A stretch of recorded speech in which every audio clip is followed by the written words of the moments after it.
Suara Kasih Karunia.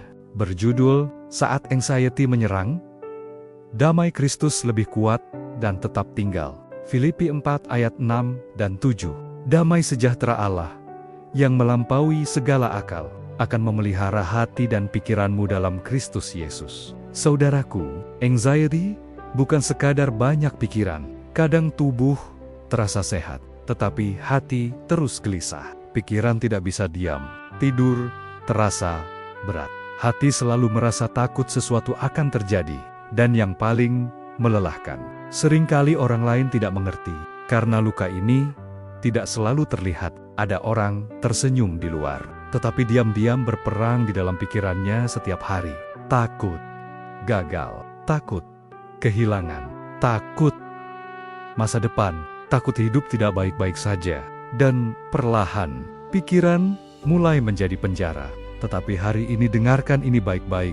Anxiety mungkin menyerang pikiranmu, tetapi tidak bisa mengusir Kristus dari hidupmu. Saudaraku, Yesus tidak datang hanya untuk mengampuni dosa. Ia datang membawa damai kepada hati manusia.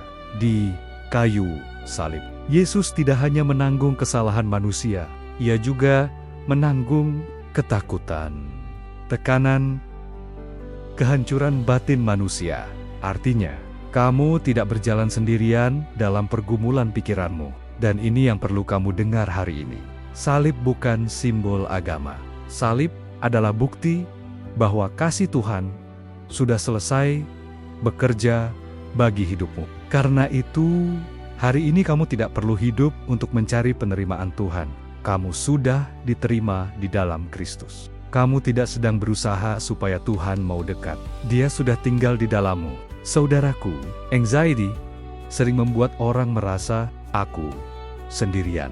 Tetapi Injil berkata, Kristus tetap tinggal di dalammu, bersamamu.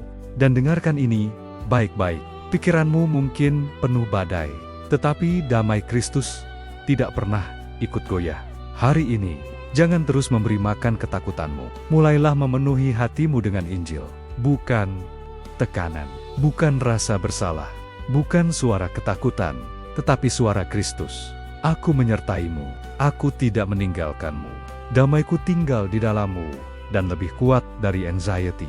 Saudaraku, kesembuhan batin bukan dimulai saat semua masalah hilang. Kesembuhan dimulai saat hati kembali bersandar kepada Yesus. Dan hari ini, berhenti memikul semua beban itu sendirian. Tarik nafas lagi. Tenang lagi. Percaya lagi.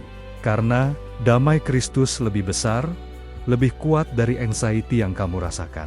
Dan dengarkan ini, apa yang menyerang pikiranmu tidak lebih besar dari Kristus yang hidup di dalammu. Saudaraku, Yesus tidak hanya sanggup menenangkan badai di laut, Ia juga sanggup menenangkan badai di dalam pikiranmu. Karena saat anxiety menyerang, damai Kristus tetap tinggal. Dan kasih-Nya masih sanggup memulihkan hati dan pikiranmu hari ini. Jika ini memberkatimu, tulis amin. Sampai jumpa di kabar baik berikutnya.